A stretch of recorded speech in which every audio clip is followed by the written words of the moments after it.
আজকে তোমাদের সাথে শেয়ার করব একটা 3 টিয়ার কেক ডেকোরেশন। এই কেকটা নিয়ে জানো তো আমি কত দূর গিয়েছিলাম?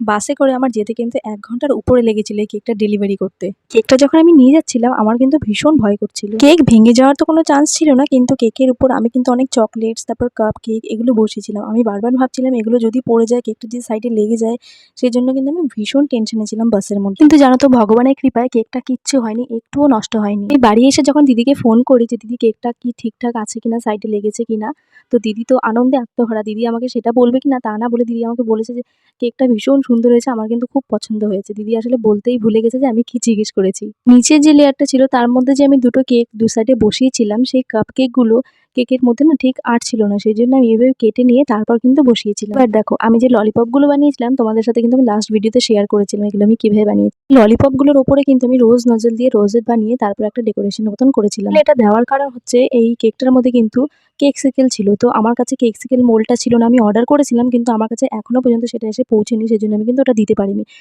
তার পরিবর্তে আমি এই ললিপপগুলো বানিয়ে তার উপর এরকম ক্রিম দিয়ে রোজ নজল দিয়ে রোজেট বানিয়ে আমি এরকম বসিয়ে দিয়েছিলাম। চকলেটগুলো বসাতে আমি ভেবেছিলাম বেশি সময় লাগবে না, খুব তাড়াতাড়ি হয়ে যাবে।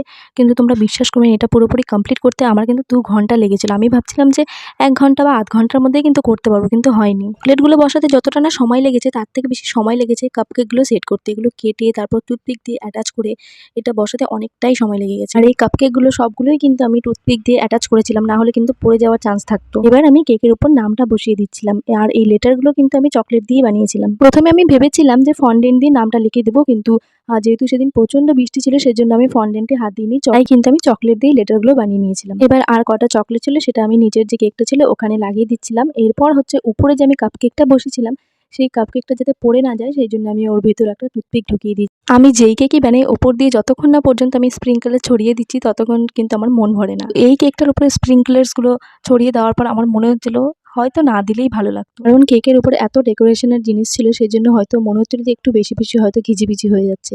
তো যাই হোক দিয়ে ফেলেছি, এখন তো আর কিছু করার নেই। এবার দেখো কেকের বেসের উপর দু সাইডে যে আমি দুটো কাপকেক বসিয়েছিলাম সেটা কিভাবে বসিয়েছি সেটা তোমরা এখানে ভালো মতন দেখে নাও। আজকের এই ভিডিওটা তোমাদের কেমন লাগলো অবশ্যই কমেন্ট করে জানিও, আর প্লিজ একটা লাইক করে দিও। দেখা হচ্ছে পরের ভিডিওতে খুব তাড়াতাড়ি।